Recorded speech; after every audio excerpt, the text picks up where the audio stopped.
But साहब कल match हुआ कराची किंग्स 2 मैच खेला अपने होम ग्राउंड में, दोनों में लो स्कोरिंग ये मैच था। कल भी 165 रन बनाए, 8 खिलाड़ी कराची के आउट हो गए। आपको कुछ समझ आ रही है कि लाहौर और कराची का मेरे ख्याल मुकाबला चल रहा है कि कौन सबसे एंड पर आएगा, सबसे बुरा खेल के दूसरों को कुछ करने की जरूरत नहीं पड़ेगी। देखिए अब लाहौर कराची का मुकाबला रहा है, चाहे वो टॉप के लिए रहे चाहे वो बॉटम के लिए रहे ये आजकल ये दूसरी तरफ का मुकाबला है। लेकिन अगर हम कल देखें तो आई थिंक के कोयटा ग्लैडिएटर्स के जो मिस्ट्री बॉलर्स हैं असल में उन्होंने काम जो है ना वो सीधा किया अपनी टीम के लिए। अगर देखा जाए तो एज यूजुअल कराची का स्टार्ट नहीं था, कुछ बेहतर था। यानी शान ज़रूर आउट हो गए लेकिन टिम साइफर्ट ने एक अच्छा तेज स्टार्ट प्रोवाइड किया। जेम्स विंस भी अच्छा खेले, उसके बाद नवाज आए, शोएब मलिक जब आए हैं ना, जो पीरियड जेम्स विंस और उसको आउट किया इकट्ठा उसने उस्मान तारिक ने आए थे, तो उसके बाद से ऐसा लगा जैसे बिल्कुल ब्रेक सप्लाई हो गई और वो सफ़र उस गाड़ी का रुक गया, बिल्कुल जाम कर दिया उन्होंने। और किसी बैटर ने उनको ऐसे कॉन्फिडेंस से नहीं खेला कि उसे पता हो बॉल किस तरफ जानी है। तो ये एक पाकिस्तान की क्रिकेट में एक अच्छी नई एडिशन है उस्मान तारिक की सूरत में। और वो जो पॉज है ना उनका डिलीवरी स्ट्राइड में, वहाँ पे बैट्समैन फंसता है, क्योंकि वो वैरायटी तो इब्रार वाली ही है, उल्टी फिंगर और सीधी फिंगर, लेकिन वो जो पॉज है ना, just that extra milliseconds, वहाँ पे बैट्समैन की इनिशियल मूवमेंट में ना एक ब्रेकेज आती है जहाँ से रीस्टार्ट करना मुश्किल होता है बैट्समैन को। अच्छा चले, उस्मान तारिक की बात हो ही गई है तो वो सवाल भी कर रही हूँ जो कि इस पर प्रॉपर बात करी थी। उस्मान तारिक का एक्शन आप समझते हैं लीगल एक्शन है और ये लॉन्ग टर्म चल पाएगा? इस पर आईसीसी के जो रूल्स हैं, हमने देखा कि सईद अजमल जब तंग करने लग गए तो फिर कमेटी बैठी और उन्होंने कहा कि जनाब ये तो एक्शन लीगल नहीं है। देखें बात ये कि नेकेड आई से इसको प्रिडिक्ट करना और कहना कि कितने डिग्री है या अलाउड में है या नहीं है, तो ये तो एक सेपरेट चीज़ है। तो जब तक वो जदीद इक्विपमेंट नहीं लगेगा इसका हतमी नहीं पता चल सकता। बिल्कुल। लेकिन इसकी डेफिनेशन बड़ी सिंपल है कि अगर तो बाजू स्टार्ट में बैंड था, till the time of delivery वो बैंड ही रहा, यानी उसकी कोई चेंज नहीं आया, तो वो चकिंग नहीं है। चकिंग तब है जब बाजू सीधा हो, बैंड हो और फिर थ्रो के टाइम सीधा हो। ठीक है। सो उसका जो पूरा सीक्वेंस है बॉल कराने का, उसमें आर्म की शेप बैंड है या स्ट्रेट है, इसके दोनों स्टेट से गुजरना जरूरी है चकिंग होने के लिए। ठीक है। लेकिन उस्मान की देख के नेकेड आई से लगता है कि उसका बाजू बैंड ही रहता है थ्रू आउट।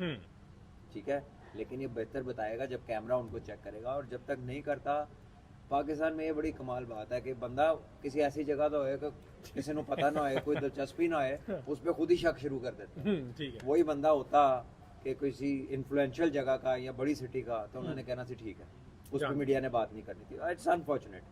ये जब होगा वहाँ पे इंटरनेशनल अंपायर्स बैठे हैं, इंटरनेशनल रेफरी बैठे हैं, हो जाएगी बात। बिल्कुल।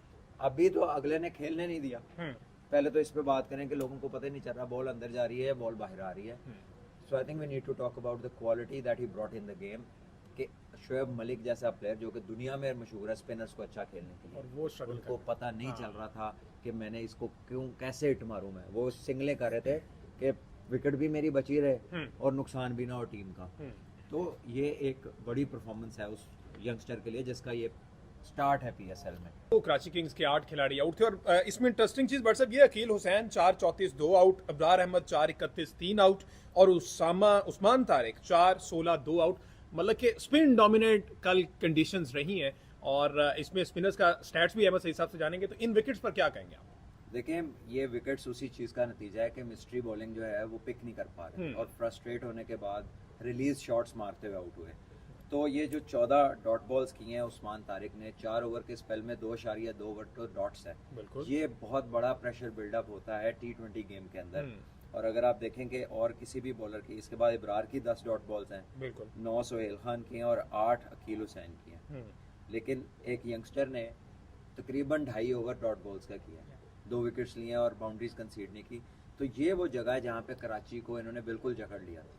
और उसके बाद कोयटा ने बैटिंग इतनी अच्छी नहीं की, थोड़ा मैसअप किया, लेकिन फिर शरफेन रदरफोर्ड ने जो इनिंग खेली है, यानी कि उसने ऐसे ही इखलाकी तौर पे एक चौका मार दिया, वरना सिर्फ he was dealing in sixes only। वो कह रहा है भाई मुझे छोटी करेंसी में डील ही नहीं करना, वो सिर्फ छक्के मारा था।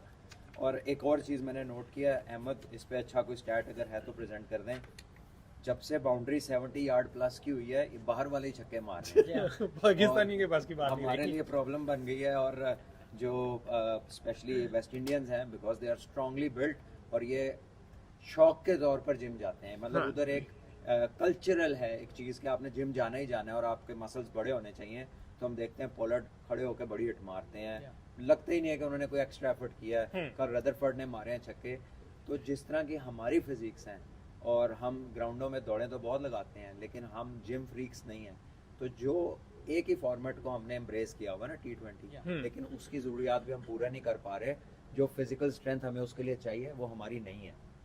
ठीक है। अहमद साहब, क्या स्टैट्स हैं जी कोयटा स्पिनर्स के जो जी हमजा, कोयटा के स्पिनर्स की बात हो रही है, डॉट बॉल्स की बात हो रही है, तो कोयटा ग्लैडिएटर्स के स्पिनर्स ने कल 12 ओवर करवाए हैं जिनमें उन्होंने सिर्फ 81 रन्स कंसीड किए हैं और 7 खिलाड़ी इन स्पिनर्स ने मिलकर आउट किए हैं, जिसमें 32 डॉट बॉल्स हैं। इस तरह से भट्ट साहब ने कहा कि 14 डॉट बॉल सिर्फ उस्मान तारिक ने की हैं और उस्मान तारिक जो है इन्होंने 4 ओवर में कोई भी बाउंड्री कंसीड नहीं की। तो ये भी एक बहुत शानदार स्टैट है।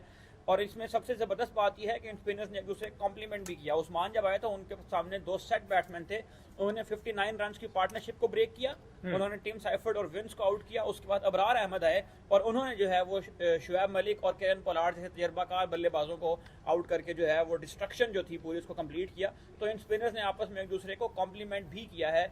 ये भी हमें एक अच्छा देखने में नजर आया। कोयटा की बॉलिंग की हमने कल भी ये बात की थी, हमें कल भी नजर आई कि वो इतनी कॉम्पैक्ट थी कि उन्हें किसी भी पार्ट टाइमर की ज़रूरत पेश नहीं आई। जो 5 बॉलर उन्होंने इस्तेमाल किए, उन्होंने अपने 4 ओवर का कोटा दोबारा से मुकम्मल किया।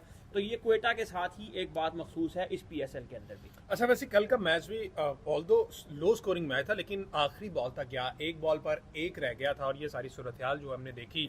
अगर जसन रॉय ने स्टार्ट अच्छा दे दिया, साउथ शकील साथ 24 रन, लेकिन उसके बाद 3 खिलाड़ी ऐसे थे जो कि सिंगल फिगर में ही हैं, 2, 3, 6।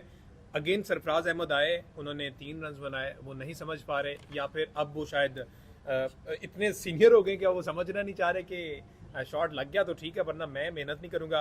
रेली रुस्सो 6 रन पे आउट हो गए। अगेन बात हुई कि रदरफोर्ड ने आकर सहारा दिया, सहारा फिर ऐसा दिया कि वन तक लेके गए और जो नाव है उसको पार उन्होंने कर दिया। अकील हुसैन ने उसके साथ उन्होंने अच्छा दिया है साथ। तो जसन रॉय की अगर बैटिंग की बात की जाए, 52 रन की भट्ट साहब उन्होंने बैटिंग की है और ये ही वो वाहिद हैं जो एंड तक रहेंगे, बाकी सारे एक एक करके वापस जा रहे हैं, पार्शली अवेलेबल है। देखें ये खुशकिस्मती है कि ये एंड क्योंकि ये पोटेंशियल मैच विनर है और ये जिस मैच में खड़ा हो जाएगा मुश्किल है ऑपोजिशन का इसके खड़े हुए मैच जीतना।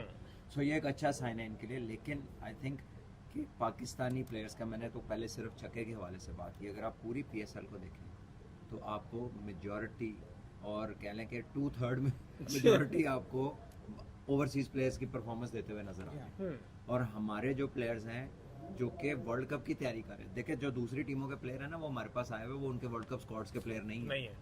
लेकिन हमारे जो हैं ये सारे वर्ल्ड कप के कंटेंडर हैं और इनकी जो परफॉर्मेंसेज हैं वो करीब भी नहीं है। अगर PSL की परफॉर्मेंस पे टीम बनी तो टीम बननी मुश्किल हो जाएगी। बिल्कुल ठीक है ना। तो these boys they need to work hard and you know put in good performances ताकि ये अपना क्लेम करें। अभी तो ये उन जगहों पे नहीं खेल रहे जहाँ पे ये वर्ल्ड कप में इन्होंने सिलेक्ट होना है।